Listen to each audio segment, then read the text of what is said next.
देखो next ratio होता है इसके बाद में टर्नओवर रेशियो या एक्टिविटी रेशियो, है ना।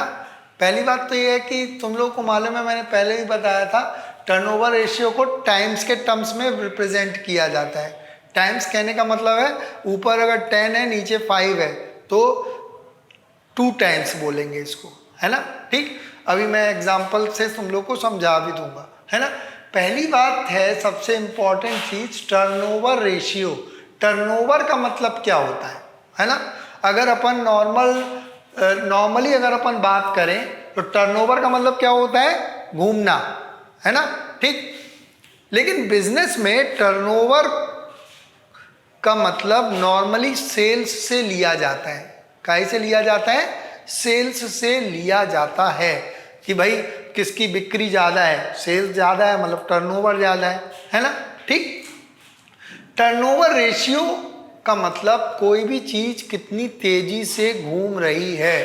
देखो मीनिंग जो है लगभग सेम निकलता है ना। जैसे अगर मैं बोलूँ stock turnover ratio, stock turnover ratio का मतलब क्या है कि तुम्हारे बिजनेस में तुम्हारा स्टॉक जो है वो कितनी तेजी से घूम रहा है। तेजी से घूमने का मतलब क्या है ना। अगर आप एक ट्रेडर हैं, माल खरीद रहे हैं तो गुड्स आ रहा है ना। ठीक, और उसके बाद में जल्दी जल्दी माल बेच रहे हो। जितना माल अगर बेचना है, जितनी जल्दी आपका ये क्रम घूमेगा, मतलब स्टॉक खरीदा स्टॉक बेचा, स्टॉक खरीदा स्टॉक बेचा, है ना। ठीक, तो उस कंडीशन में जो है आपका उतना ज़्यादा आपका क्या होगा, टर्नओवर होगा। ये बात तो कंफर्म है, ठीक है ना। तो हाँ, तो मैं ये बता रहा था तुम लोगों को कि टर्नओवर का बेसिक मीनिंग होता है क्या, घूमना, है ना। ठीक, स्टॉक टर्नओवर का मतलब क्या है, बिजनेस में आपका स्टॉक कितनी जल्दी जल्दी घूम रहा है ना।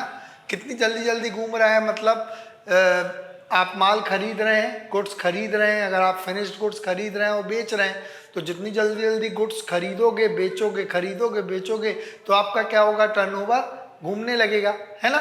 ठीक, तो टर्नओवर रेशियो जो है बेसिकली 4 प्रकार के होते हैं, stock turnover ratio, debtors turnover ratio, creditors turnover ratio और वर्किंग कैपिटल टर्नओवर रेशियो, ठीक है ना। क्या होते हैं ये मैं तुम लोगों को इसके बारे में बतलाऊंगा और हिंदी में भी लास्ट में वीडियो में एक्सप्लेन कर दूंगा, है ना।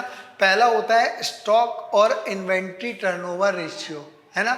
स्टॉक को अब इन्वेंट्री भी कहा जाता है, तुमको मालूम है ये चीज़। इन्वेंट्री का मतलब उसमें रॉ मटेरियल भी शामिल होता है, वर्क इन प्रोग्रेस भी शामिल होता है और फिनिश्ड गुड्स भी शामिल होता है, ठीक है ना। तो स्टॉक और इन्वेंट्री टर्नओवर रेशियो या इसको स्टॉक वेलोसिटी भी कहा जाता है, ठीक है ना, इज इक्वल टू होता है cost of goods sold upon average inventory. क्या, cost of goods sold upon average inventory, ठीक है ना। कॉस्ट ऑफ गुड्स सोल्ड, देखो तुम लोगों को लगभग फॉर्मूले मालूम है। एवरेज इन्वेंट्री का मतलब क्या हो गया, opening inventory plus closing inventory divided by 2 या opening stock plus closing stock divided by 2, ठीक है ना।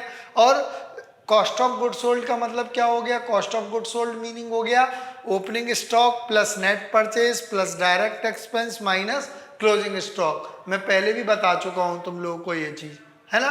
ठीक, कभी कभी क्वेश्चन में देखो मैंने इसको नोट में लिख भी दिया है, यदि कॉस्ट ऑफ गुड सोल्ड नहीं दिया है उस कंडीशन में हम लोग जो है सॉरी नेट सेल्स को ही कॉस्ट ऑफ गुड सोल्ड माना जा सकता है। क्वेश्चन में अगर कई बार क्या होता है कि cost of good sold direct नहीं दिया हुआ है ना, उस कंडीशन में अपन नेट सेल्स को ही क्या मान सकते हैं, कॉस्ट ऑफ गुड सोल्ड मान सकते हैं, है ना।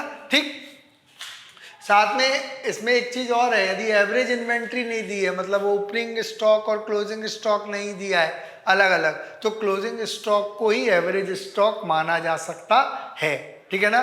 क्या बोल रहा हूं, अगर ओपनिंग स्टॉक और क्लोजिंग स्टॉक अलग अलग नहीं दिया है तो क्लोजिंग स्टॉक को ही एवरेज स्टॉक माना जा सकता है। इसी प्रकार से अगर कॉस्ट ऑफ गुड सोल्ड नहीं दिया है तो नेट सेल्स को ही अपन क्या मान सकते हैं, कॉस्ट ऑफ गुड सोल्ड मान सकते हैं, ठीक है ना। तो ये तो केवल समझाने की पॉइंट ऑफ व्यू से बात हो गई, ठीक है ना। देखो एक क्वेश्चन भी मैंने लिया हुआ है कि जैसे क्वेश्चन में बिल्कुल इजी क्वेश्चन है, केवल एक समझाने के पॉइंट ऑफ व्यू से मैंने लिया हुआ है। ओपनिंग स्टॉक दिया है, परचेजेस दिया है, सेल्स दिया है और क्लोजिंग स्टॉक दिया है, ठीक है ना।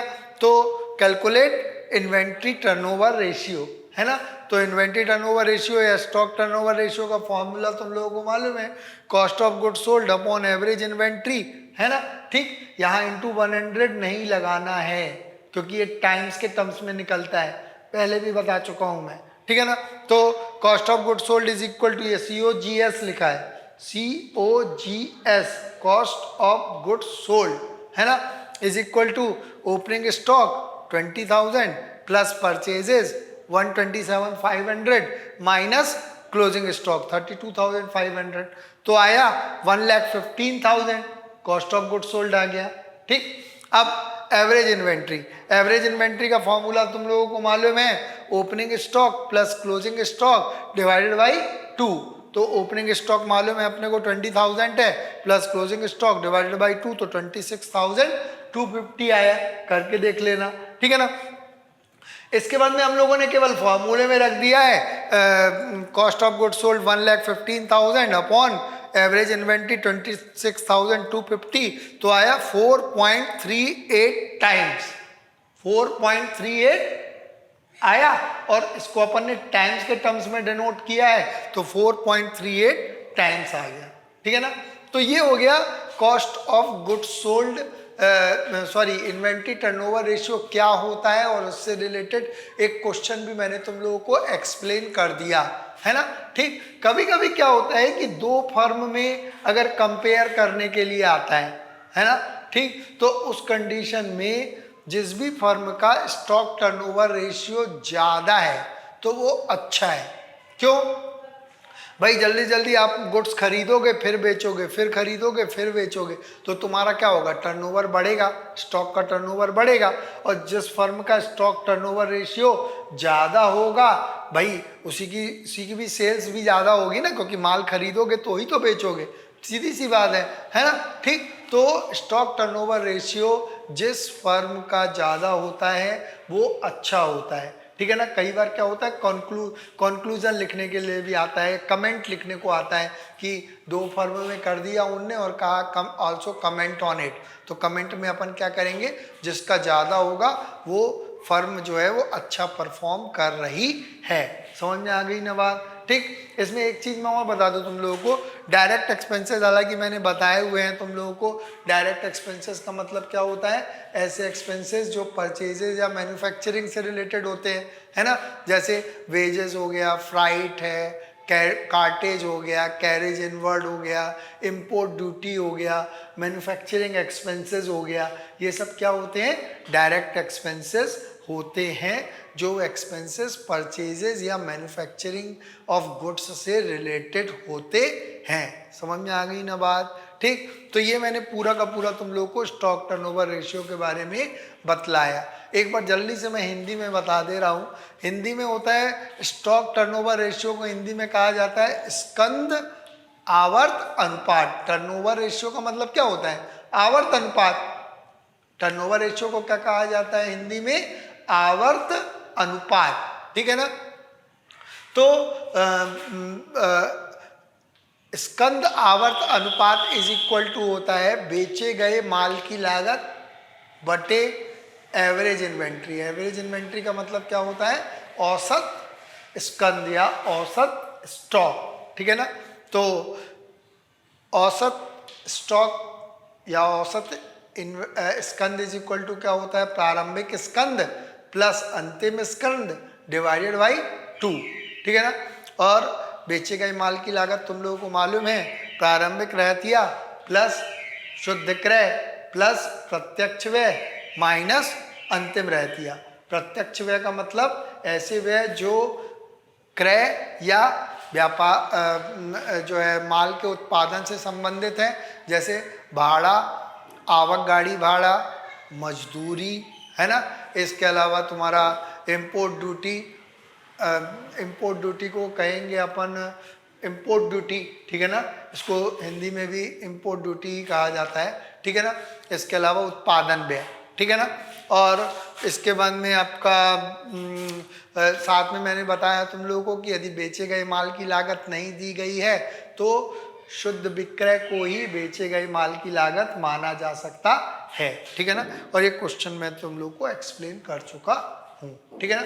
इसके बाद में मैं बताऊंगा तुम लोगों को डेटर्स टर्नओवर रेशियो, ठीक है ना। ओके, देखो नेक्स्ट होता है इसके बाद में टर्नओवर रेशियो में ही डेटर्स टर्नओवर रेशियो या ट्रेड रिसीवेबल्स टर्नओवर रेशियो। तुम लोगों को मालूम है डेटर्स को अब क्या, डेटर्स का मतलब होता है इसमें दो चीज़ें शामिल होती हैं। एक तो डेटर्स को अब जो है ट्रेड रिसीवेबल्स भी कहा जाता है ना। ट्रेड रिसीवेबल्स का मतलब डेटर्स प्लस बिल्स रिसीवेबल। क्या, डेटर्स प्लस बिल्स रिसीवेबल दोनों को मिला के क्या कहा जाता है, ट्रेड रिसीवेबल्स कहा जाता है। तो ये ट्रेड रिसीवेबल्स टर्नओवर रेशियो या डेटर्स टर्नओवर रेशियो का जो फॉर्मूला होता है, ठीक है ना, वो होता है net credit sales upon average debtors, है ना। अगर उसको प्रैक्टिकली हम समझना चाहें कि डेटर्स टर्नओवर होता क्या है ना।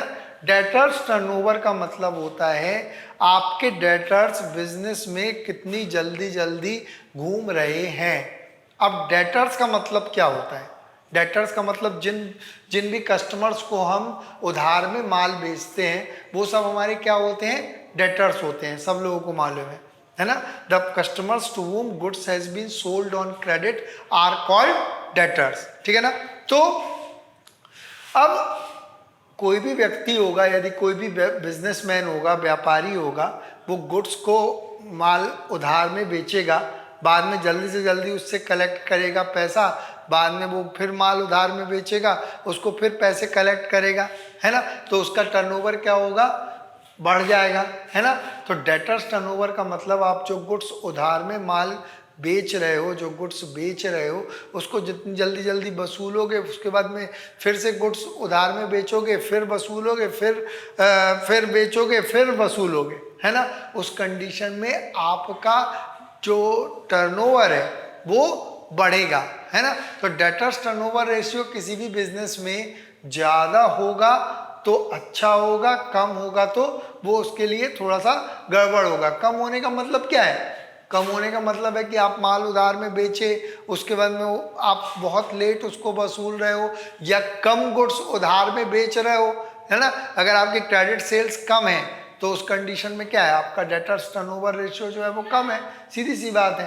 तो बिक्री अगर कम होगी तो ऑब्वियस सी बात है कि ये बिजनेस के लिए अच्छा नहीं है, प्रॉफिट क्योंकि कम होगा, सीधी सी बात है, ठीक है ना।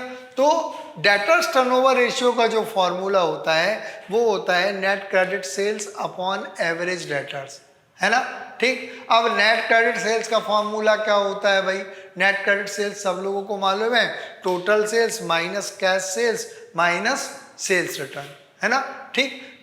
टोटल सेल्स में से अपन ने कैश सेल्स घटाया तो क्या आया, क्रेडिट सेल्स आया, है ना, ठीक। और सेल्स रिटर्न और घटा दिया तो क्या आ गया, आपका नेट क्रेडिट सेल्स आ गया, ठीक है ना। इसके बाद में average debtor, average debtors is equal to opening debtors plus closing debtors divided by 2, है ना, ठीक। एक फॉर्मूला भी मैंने तुम लोगों को एक एग्जाम्पल के माध्यम से भी मैंने तुम लोग को ये चीज़ बता दी है कि जैसे टोटल सेल्स दिया हुआ है, cash sales, sales return, opening और क्लोजिंग डेटर, है ना, ठीक। तो कैलकुलेट डेटर्स टर्नओवर रेशियो, ठीक है ना। तो ऑब्वियस सी बात है कि खाली तुम लोगों को केवल फॉर्मूले में रखना है फिगर, है ना। टोटल सेल्स दिया है, टोटल सेल्स में से अपन ने कैश सेल्स और सेल्स रिटर्न घटा दिया, है ना, तो क्या आ गया, नेट क्रेडिट सेल्स आ गई, है ना। टोटल 3 लाख में से 50,000 और 30,000 घटाया, लेस किया तो 2,20,000 आया क्या, नेट क्रेडिट सेल्स। और एवरेज डेटर निकालने के लिए क्या किया, opening plus closing divided by 2, तो एवरेज डेटर आ गया। और उसके बाद फॉर्मूले में रख दिया 2,20,000 अपॉन 22,000, तो क्या आ गया, 10 times. This will be your answer. समझ में आ गई ना बात, ठीक। तो ये है डेटर्स टर्नओवर रेशियो का पूरा फॉर्मेट, है ना, और उसको सॉल्व करने का पूरा जो है आपका फॉर्मूला, है ना, ठीक। देखो इसके बाद में मैं बताऊंगा, कई बार क्या होता है तुमको इंफॉर्मेशंस क्वेश्चन में दी हुई हैं, लेकिन क्लोजिंग डेटर या ओपनिंग डेटर की इंफॉर्मेशन मिस है। अब अगर ओपनिंग या क्लोजिंग डेटर्स की इंफॉर्मेशन मिस है तो तुमको मालूम है कि हम किस प्रकार से निकालेंगे, क्या आपका एवरेज डेटर किस प्रकार से निकालेंगे, है ना। तो ओपनिंग या क्लोजिंग डेटर निकालने के लिए कई बार डेटर अकाउंट बनाया जाता है। क्या बनाया जाता है? डेटर्स अकाउंट बनाया जाता है, ठीक है ना। तो देखो डेटर अकाउंट बनाने का भी मैं भूल गया था, तो इसी में वीडियो में मैं तुम लोगों को बतला दे रहा हूँ कि किस प्रकार से डेटर अकाउंट बनाया जाता है। देखो मैं तुम लोगों को एक्सप्लेन कर दे रहा हूँ। देखो डेटर्स अकाउंट बनाने के लिए तुम लोगों को ये बात मालूम है ना, ठीक, कि अगर मैं बोलूँ डेटर अकाउंट बनाना है हमको, है ना, तो ओपनिंग डेटर तो यहाँ आएगा ही आएगा, टू ओपनिंग डेटर्स, जो भी अमाउंट है उसको लिख लिया तुमने, ठीक है ना। अब डेबिट साइड में डेटर्स बढ़ेंगे और क्रेडिट साइड में क्या होगा? डेटर्स कम होंगे। ये बात कंफर्म है ना, ठीक। तो अब डेटर बढ़ेंगे काहे से? ऑब्वियसली अगर अपन गुड्स उधार में बेचेंगे तो डेटर बढ़ेंगे, ये बात सब लोगों को मालूम होना चाहिए, है ना। तो क्रेडिट सेल से डेटर क्या होंगे? बढ़ेंगे, टू क्रेडिट सेल्स, ठीक है ना। टू सेल्स भी लिखोगे, ब्रैकेट में क्रेडिट लिख सकते हो, ठीक है ना। अब डेटर कम काहे से होंगे? कम किससे होंगे? यदि सेल्स रिटर्न है या रिटर्न इनवर्ड है तो इससे क्या होंगे? डेटर कम होंगे, है ना, क्योंकि गुड्स जो है हमने उधार में बेचा तो डेटर हुए, अब उसमें वापस आया अगर उसमें से कुछ गुड्स तो डेटर कम हुए, सीधी सी बात है ना, ठीक। इसी प्रकार से अगर आपने डेटर्स को कोई डिस्काउंट वगैरह दिया है तो भी डेटर कम होंगे, ठीक है ना। इसी प्रकार से यदि कोई बैड डेट्स हुआ है ना, उस कंडीशन में भी क्या होगा? डेटर कम होंगे, है ना।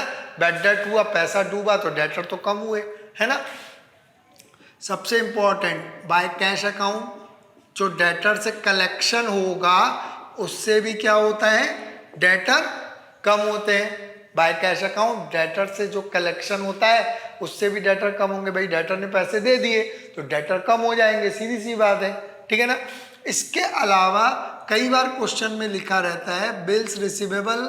अगर कोई डेटर ने हमको बिल्स रिसीवेबल लिख दिया, है ना, अगर हमने बिल्स रिसीवेबल कोई लिखा और डेटर ने या कस्टमर ने उस बिल्स रिसीवेबल को क्या कर लिया? एक्सेप्ट कर लिया, है ना, तो वो डेटर से हटके, हालांकि वो बिल्स रिसीवेबल में चला जाएगा लेकिन इससे डेटर तो कम हो जाएंगे। इसीलिए बिल्स रिसीवेबल कोई भी अगर डेटर एक्सेप्ट करता है और हमने लिखते हैं तो उस कंडीशन में बिल्स रिसीवेबल से भी डेटर क्या होते हैं? कम होते हैं। अगर बिल्स रिसीवेबल डिसऑनर होता है तो फिर डेटर क्या हो जाएंगे? बढ़ जाएंगे, ठीक है ना। उसको मैं नहीं लिख रहा हूं क्योंकि नॉर्मली क्वेश्चन में नहीं आता है, ठीक है ना। और लास्ट में क्या आ जाएगा? बाय क्लोजिंग डेटर, है ना। तो ये क्या आ जाएगा? Balancing figure. This will be your balancing figure. समझ में आ गई ना बात, ठीक है ना। तो हालांकि बैलेंसिंग फिगर ओपनिंग भी हो सकता है और क्लोजिंग भी हो सकता है, ठीक है ना। तो ये मैंने तुम लोगों को डेटर अकाउंट का फॉर्मेट बताया। क्यों बनाया?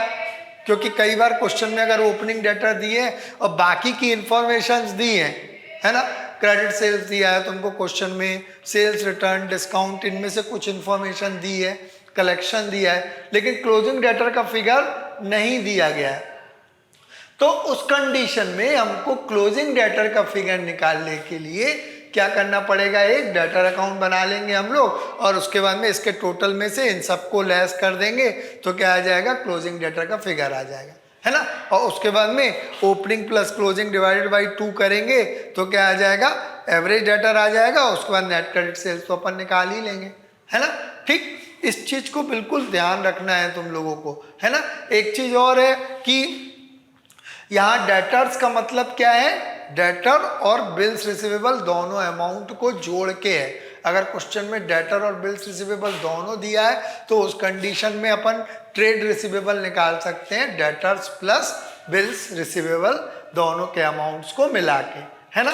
तो डेटर टर्नओवर रेशियो किसी भी फर्म का ज़्यादा होता है तो अच्छा होता है, ठीक है ना। देखो इस चीज़ को मैं हिंदी में एक बार जल्दी से बता दे रहा हूँ।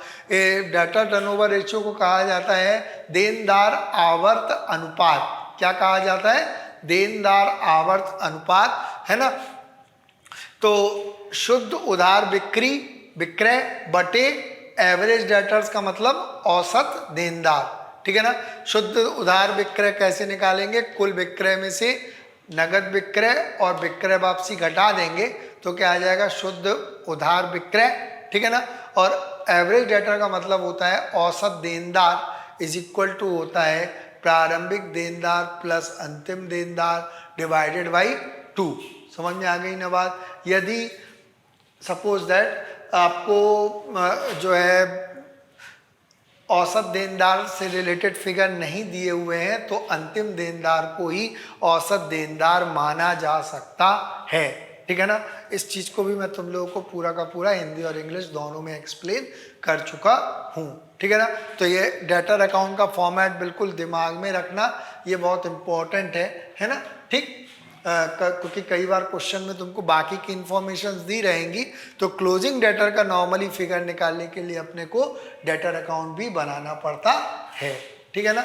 इसके बाद में मैं बताऊंगा इसी से रिलेटेड एक और रेशियो जिसको कहेंगे आपका एवरेज कलेक्शन पीरियड क्या होता है ना। इसको मैं एक्सप्लेन करूंगा, ठीक। देखो इसके बाद में हम लोग पढ़ेंगे नेक्स्ट एवरेज कलेक्शन पीरियड और डेट कलेक्शन पीरियड जिसको कहा जाता है। देखो एवरेज कलेक्शन पीरियड का मतलब क्या है?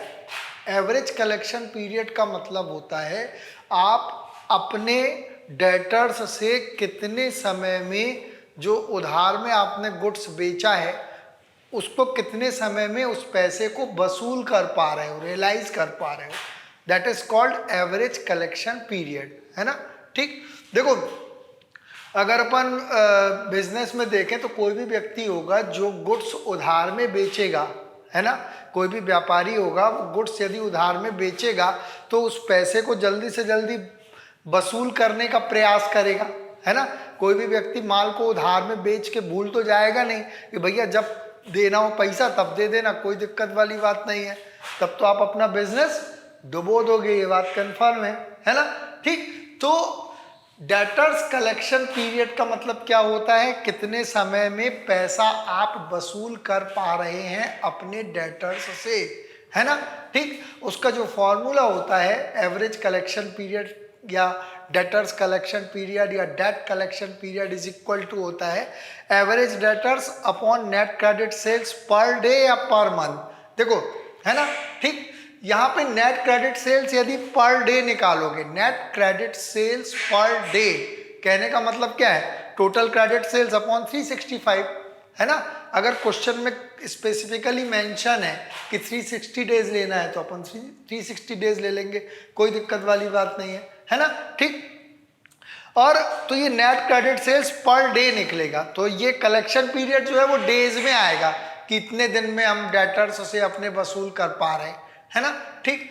अगर पर मंथ निकालना है तो अपॉन 12 करेंगे, तो 365 करो या 12 करो, तो जो फॉर्मूला होता है net credit sales per day या पर मंथ का टोटल क्रेडिट सेल्स अपॉन 365 करोगे तो डेज में आएगा और टोटल क्रेडिट सेल्स अपॉन 12 करोगे तो मंथ में आएगा, है ना, ठीक। फिर इसका जो आंसर आया उसको यहाँ पे रख दिया अपन ने, net credit sales per day या पर मंथ निकाला, एवरेज डेटर तो मालूम ही है ना, तो फिर ये आ जाएगा क्या? एवरेज कलेक्शन पीरियड, ठीक है ना। देखो एक दो चीजें तुम लोगों को लगभग मालूम है ना। एवरेज डेटर्स का मतलब क्या है? एवरेज डेटर्स, यहाँ पे डेटर्स का मतलब क्या है? Trade receivables. पहली बात, ट्रेड रिसीवेबल्स में डेटर्स भी शामिल है और बिल्स रिसीवेबल भी शामिल है ना, ठीक। एवरेज ट्रेड रिसीवेबल्स भी यहाँ लिख सकते थे हम। दूसरी बात कि एवरेज डेटर का मतलब क्या होता है? Opening debtor plus closing debtor divided by 2, ठीक है ना। अगर ओपनिंग बिल्स रिसीवेबल भी दिया है या क्लोजिंग बिल्स रिसीवेबल दिया है तो डेटर प्लस बिल्स रिसीवेबल दोनों लेंगे ओपनिंग और क्लोजिंग में। समझ में आ गई ना बात, ठीक। तीसरी बात, net credit sales, net credit sales का मतलब क्या होता है, मैं पहले भी बता चुका हूं तुम लोगों को, टोटल सेल्स में से सेल्स रिटर्न घटाया, है ना। तो टोटल सेल्स में से पहले अपन ने कैश सेल्स घटा दी, टोटल सेल्स में से कैश सेल्स घटाया तो क्रेडिट सेल्स आई, और क्रेडिट सेल्स में से सेल्स रिटर्न और घटा दिया तो क्या आ गया, नेट क्रेडिट सेल्स। मतलब net credit sales is equal to total sales minus cash sales minus sales return, तो क्या आ जाएगा, नेट क्रेडिट सेल्स, है ना। ठीक, तो ये पूरा का पूरा केवल फॉर्मूला बेस्ड है, मैंने तुम लोगों को कॉन्सेप्ट पूरा का पूरा समझा दिया, है ना। सबसे इंपॉर्टेंट थिंग ये है कि एवरेज कलेक्शन पीरियड किसी भी फर्म का, यदि दो फर्म का कंपैरिजन करने को आए, है ना, तो ज़्यादा है तो अच्छा है कि कम है तो अच्छा है ना। ठीक, तो तुम लोगों को मालूम है ये चीज़ कि एवरेज कलेक्शन पीरियड जिस फर्म का कम होगा वो बेटर परफॉर्म कर रही है ना। मतलब एवरेज कलेक्शन पीरियड व्यापार के लिए कम होना अच्छा माना जाएगा। If this period will be shorter than the business will be perform better, business will be perform better, है ना। भाई कोई भी व्यक्ति चाहेगा ना कि कम से कम समय में हम अपने डेटर्स से पैसे वसूल लें, है ना। कम समय में वसूलोगे तो वो पैसे काम आएंगे, फिर माल उधार में बेचो, है ना, और उसके बाद में कम से कम समय में आप वसूल लो, है ना। ठीक, तो एवरेज कलेक्शन पीरियड यदि कम होता है तो बिजनेस के लिए अच्छा होता है। समझ में आ गई ना बात। ठीक, तो देखो एक क्वेश्चन भी मैंने लिखा हुआ है कि बहुत इजी क्वेश्चन है। नेट क्रेडिट सेल्स दिया हुआ है डायरेक्ट 13,40,000, 14,000 डेटर्स और बिल्स रिसीवेबल दिया हुआ है ना। यहाँ पे ओपनिंग और क्लोजिंग फिगर डेटर और बिल्स रिसीवेबल के अलग अलग तो दिए नहीं है ना। तो उस कंडीशन में अपन क्या करेंगे, इसी को अपन एवरेज डेटर्स मान लेंगे या एवरेज ट्रेड रिसीवेबल्स मान लेंगे, ठीक है ना। अगर ओपनिंग और क्लोजिंग फिगर दिए रहते तो फिर opening plus closing divided by 2 करते, ठीक है ना। नेट क्रेडिट सेल्स भी डायरेक्ट क्वेश्चन में दी हुई है तुम लोगों को, कैलकुलेट एवरेज कलेक्शन पीरियड, ठीक है ना। तो देखो ये फॉर्मूला बन गया एवरेज कलेक्शन पीरियड का, है ना। तो मैंने जो लिखवाया है बस जस्ट उसी के सामने लिख दिया है, लेकिन पहले अपन क्या निकालेंगे, नेट क्रेडिट सेल्स। यहाँ मैंने पर डे निकाली है, तो net credit sales per day is equal to क्या होता है, टोटल क्रेडिट सेल्स अपॉन 365, है ना। ठीक, क्वेश्चन में अगर डेज में निकालने को दिया है और लिखा है कि 1 ईयर में, कई क्वेश्चन में दिया रहेगा कि 360 डेज मानना है ना, तो अपन अपॉन 360 कर देंगे, ठीक है ना। मंथ में निकालने को दिया है तो फिर अपॉन 12 कर देंगे। समझ में आ गई ना बात। ठीक, तो ये अपॉन ये किया तो 3600 आया, ये net credit sales per day हुई, है ना। एक दिन में 3600 रुपीज़ की सेल्स हो रही है ना। ठीक, और उसके बाद में इसको फॉर्मूले में रख दिया बस, average collection period is equal to, है ना। तो एवरेज डेटर्स तो मैंने बताया 2,16,000, दोनों का टोटल ले लिया, है ना, अपॉन 3600 तो आ गया 60 डेज। मतलब 60 days will be your answer. Average collection period कितना आया, 60 डेज। मतलब 60 डेज में हम अपने डेटर्स से पैसे वसूल कर ले रहे हैं। समझ में आ गई ना बात। ठीक, इसके बाद में नेक्स्ट रेशियो बताऊंगा मैं तुम लोगों को, क्रेडिटर्स टर्नओवर रेशियो, और उसी में बताऊंगा एवरेज पेमेंट पीरियड। ठीक, ओके। देखो नेक्स्ट रेशियो है क्रेडिटर्स टर्नओवर रेशियो और ट्रेड पेएबल्स टर्नओवर रेशियो, क्योंकि अब क्रेडिटर्स का मतलब क्या हो गया, ट्रेड पेएबल्स। और ट्रेड पेएबल्स में एक चीज हमेशा याद रखो, ट्रेड पेएबल्स में सन्ड्री क्रेडिटर्स और बिल्स पेएबल दोनों शामिल होते हैं, है ना। ठीक, trade payables is equal to sundry creditors plus bills payable, ठीक है ना। तो क्रेडिटर्स टर्नओवर रेशियो का मतलब क्या है, आपके क्रेडिटर बिजनेस में कितनी जल्दी जल्दी घूम रहे हैं, है ना। पहली बात तो ये है कि क्रेडिटर का मतलब क्या है, सब लोगों को मालूम है, the suppliers from whom goods has been purchased on credit are called creditors. मतलब जिन सप्लायर्स से हम गुड्स उधार में खरीदते हैं उनको क्या कहा जाता है, क्रेडिटर कहा जाता है, या लेनदार इसको हिंदी में कहा जाता है, ठीक है ना। तो क्रेडिटर कहा जाता है, ठीक है ना। तो क्रेडिटर का टर्नओवर का मतलब क्या है, हमने गुड्स उधार में खरीदा, फिर हमने पेमेंट किया, फिर जल्दी गुड्स उधार में खरीदा, फिर पेमेंट किया, फिर उधार में खरीदा, फिर पेमेंट किया। This is called creditors turnover, ठीक है ना। तो क्रेडिटर्स टर्नओवर या trade payables turnover ratio is equal to होता है यहाँ पे नेट क्रेडिट परचेज हो जाएगा अपॉन एवरेज क्रेडिटर्स, है ना। जैसा आपका डेटर्स का था ना टर्नओवर, या वहाँ पे सेल्स था तो यहाँ पे परचेज हो जाएगा net credit purchase upon average creditors, ठीक है ना। अब देखो वेयर मैंने लिख दिया साफ साफ, net credit purchase is equal to total purchase minus cash purchase minus purchase return, ठीक है ना। और एवरेज क्रेडिटर्स का फॉर्मूला क्या होता है, opening creditor plus closing creditor divided by 2, ठीक है ना। सब लोगों को मालूम है, जैसे डेटर में मैंने बताया था जस्ट लाइक वैसे ही फॉर्मूले हैं, है ना। ठीक, एक आध चीज याद रखना है इसमें भी कि यदि एवरेज क्रेडिटर मतलब ओपनिंग और क्लोजिंग दोनों चाहिए, इफ ओपनिंग और अगर ओपनिंग और क्लोजिंग क्रेडिटर्स के फिगर अलग से नहीं दिए हैं तो क्लोजिंग क्रेडिटर्स को ही अपन एवरेज क्रेडिटर मान सकते हैं। If opening and closing figures of creditors has not been given in the question, then we will take closing creditors as average creditors, first thing। दूसरी बात है ना, यहाँ पे जो है बाकी की चीज़ें तो मैंने बतला दी तुम लोगों को। Here creditors means trade payable. Trade payable का मतलब क्या है मैंने बताया ना अभी, ट्रेड पेएबल का मतलब sundry creditors plus bills payable दोनों शामिल होते हैं, ठीक है ना। अब देखो ये तो मैंने पूरा का पूरा क्रेडिटर्स टर्नओवर रेशियो के बारे में बतलाया, है ना। ठीक, कई बार ऐसा होता है, इसके बाद में मैं नेक्स्ट फार्मूला डिस्कस करने के पहले एक चीज मैं और बता दूं तुम लोगों को कि क्वेश्चन में इंफॉर्मेशन दी गई है यदि, है ना, अगर क्लोजिंग क्रेडिटर का फिगर नहीं दिया हुआ है, सपोज दैट बाकी की इंफॉर्मेशन दी हुई है कि ओपनिंग क्रेडिटर इतना है, क्रेडिट परचेज इतना है ना, क्रेडिटर्स को पेमेंट किया है वो उसका अमाउंट इतना है, क्रेडिटर से हमको डिस्काउंट मिला उसका अमाउंट इतना है ना। ठीक, तो उस कंडीशन में अपने को क्लोजिंग क्रेडिटर निकालना पड़ेगा, है ना। तो जैसे मैंने डेटर अकाउंट बनाया था वैसे ही क्रेडिटर अकाउंट भी, है ना। मैं एक फॉर्मेट लिख दिया हूं तुम लोग को समझाने के पॉइंट ऑफ व्यू से। क्रेडिटर का ओपनिंग फिगर क्रेडिट साइड जाएगा, याद रखना, because creditor is our liability. Liability side के पूरे जो बैलेंस होते हैं ओपनिंग वो क्रेडिट साइड जाएंगे, है ना। ठीक, तो ये बाय बैलेंस ब्रॉट डाउन या ओपनिंग बैलेंस भी लिख सकते हैं। ठीक, क्रेडिटर क्रेडिट साइड बढ़ेंगे कैसे, क्रेडिट परचेज से बढ़ेंगे। सब लोगों को मालूम है कि जब अपन क्रेडिट परचेज करेंगे तो क्रेडिटर बढ़ेंगे, ठीक है ना। यहाँ पे लेफ्ट हैंड साइड में या डेबिट साइड में कम होंगे क्रेडिटर्स। कम कैसे होंगे, क्रेडिटर कम कैसे होंगे, सबसे पहली बात तो क्रेडिटर को हम पेमेंट करेंगे तो क्रेडिटर कम होंगे, ठीक है ना, टू कैश अकाउंट पेमेंट। ठीक, क्रेडिटर से हो सकता है हमको डिस्काउंट मिले, ठीक, हो सकता है कि हम गुड्स वापस करें क्रेडिटर को, है ना।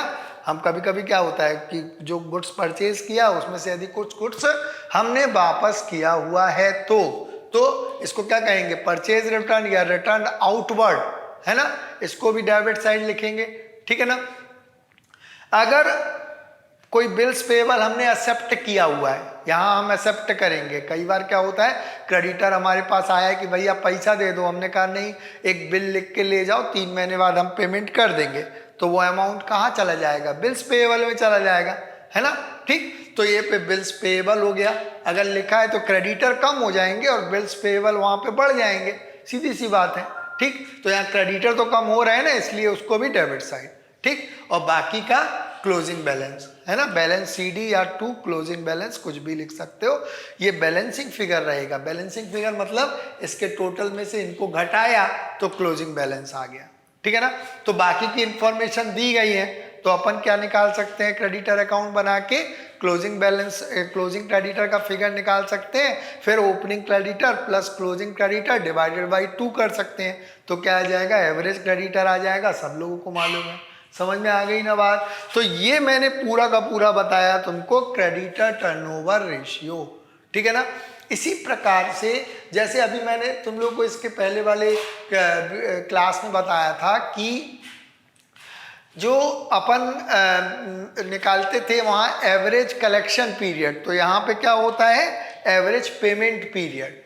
एवरेज पेमेंट पीरियड का मतलब क्या होता है, हम अपने क्रेडिटर को कितने समय में पेमेंट कर पा रहे हैं या करते हैं। नॉर्मली हम कितने टाइम का साइट लेते हैं सामने वाले व्यक्ति से, है ना, ठीक, उसको कहेंगे क्या, एवरेज पेमेंट पीरियड, है ना, ठीक। फॉर्मूला बहुत इजी है, ध्यान रखना है केवल, एवरेज पेमेंट पीरियड जो है एवरेज क्रेडिटर्स, है ना, अगर बिल्स पेबल का फिगर दिया है तो इसमें जोड़ देंगे average creditors upon net credit purchase, यही पर डे या पर मंथ, और नेट क्रेडिट परचेज पर डे या पर मंथ निकालने के लिए क्या कहेंगे अपन, टोटल क्रेडिट परचेज अपॉन 365 करेंगे तो net credit purchase per day आएगा, और अगर अपॉन 12 करेंगे तो net credit purchase per month आएगा, है ना।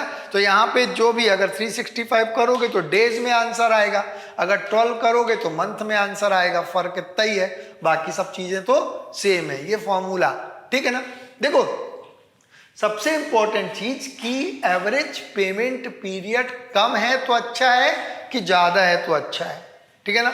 नॉर्मली अपन सोच सकते हैं कि भैया एवरेज पेमेंट पीरियड ज्यादा है तो अच्छा है, मतलब हम अपने टर्म्स में क्रेडिटर्स से गुड्स परचेज कर रहे हैं, इसका मतलब ये है ना। हमने अगर रॉ मटेरियल खरीदा या हमने कोई भी गुड्स खरीदा, है ना, और हमने कहा कि भाई हम आपका पैसा देंगे, पैसा तो हमारा कंफर्म है क्योंकि हमारी गुडविल इतनी है, लेकिन अब नॉर्मली तुम मार्केट में पैसे अगर 1 महीने में लेते हो तो हम आपको 1.5 महीने में पेमेंट करेंगे, 1.5 महीने मतलब 1.5 मंथ्स में हम आपको पेमेंट करेंगे, और सामने वाला व्यक्ति जो है उसको मालूम है हमारी गुडविल अच्छी है, वो बड़े आराम से हमको गुड्स देता है ना, उधार में, है ना। अगर हमने 1.5 महीने में पेमेंट किया तो उस कंडीशन में हमारे पास में एक्सेस टाइम मिला ना पेमेंट करने के लिए, उस समय में हमने पैसे का उपयोग करेंगे, है ना। लेकिन एक चीज याद ये रखना है कि एवरेज पेमेंट पीरियड इतना ज्यादा नहीं होना चाहिए कि आपकी गुडविल को इफेक्ट कर दे।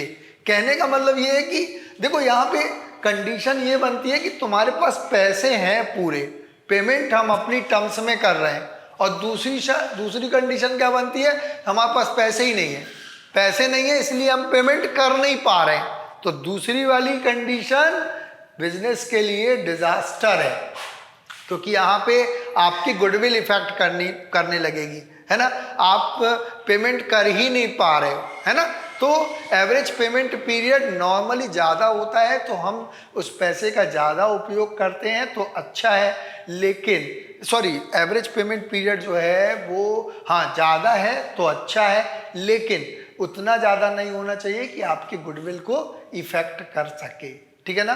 देखो इससे रिलेटेड क्वेश्चंस जो हैं तुम लोग बुक में बहुत सारे दिए हुए हैं, केवल नॉर्मल क्वेश्चंस ही आते हैं बीकॉम में, है ना, तो इसको तुम लोग बना लेना, ठीक है ना, ओके। देखो एक चीज मैं थोड़ा सा और भूल गया था तुम लोगों को, अभी हिंदी में भी थोड़ा सा एक्सप्लेन कर दे रहा हूं मैं। क्रेडिटर्स टर्नओवर रेशियो को हिंदी में कहा जाता है लेनदार आवर्त अनुपात। क्या कहा जाता है, लेनदार आवर्त अनुपात, है ना। तो लेनदार आवर्त अनुपात का जो फॉर्मूला होता है शुद्ध उधार क्रय अपॉन औसत लेनदार, ठीक है ना। शुद्ध उधार क्रय इज इक्वल टू होता है कुल क्रय माइनस नगद क्रय माइनस क्रय वापसी, ठीक है ना। और एवरेज क्रेडिटर को औसत लेनदार मतलब प्रारंभिक लेनदार प्लस अंतिम लेनदार डिवाइडेड बाई 2। यहाँ लेनदार से आशय लेनदार और देय विपत्र दोनों से है, यहाँ पे यही लिखा हुआ है। लेनदार मतलब जो विविध लेनदार हैं प्लस देय विपत्र, ठीक है ना। एवरेज पेमेंट पीरियड को कहा जाता है औसत भुगतान अवधि। पेमेंट माने भुगतान, औसत भुगतान अवधि इज इक्वल टू औसत लेनदार अपॉन भाई शुद्ध उधार क्रय प्रतिदिन या प्रति माह, है ना। शुद्ध उधार क्रय प्रतिदिन या प्रति माह कैसे निकालेंगे? कुल उधार क्रय, कुल उधार क्रय अपॉन 365 करेंगे तो प्रतिदिन आएगा, अपॉन 12 करेंगे तो प्रति माह आएगा। समझ में आ गई ना बात? ठीक। तो देखो हिंदी जो है कॉलेज लेवल पे मैं बार बार बोलता हूँ कि केवल मैं हिंदी टर्म्स जरूर बता देता हूँ तुम लोगों को, लेकिन होता इजी है। वीडियो तुम देखोगे तो ऐसी बात नहीं है, तुमको 90% समझ में आ जाएगा। बुक में हिंदी लिखी रहती है ना। बीच बीच में मैं इतनी हिंदी तो आराम से बोलता ही हूँ कि तुम लोगों को समझ में आ जाएगा। ठीक है ना? ओके।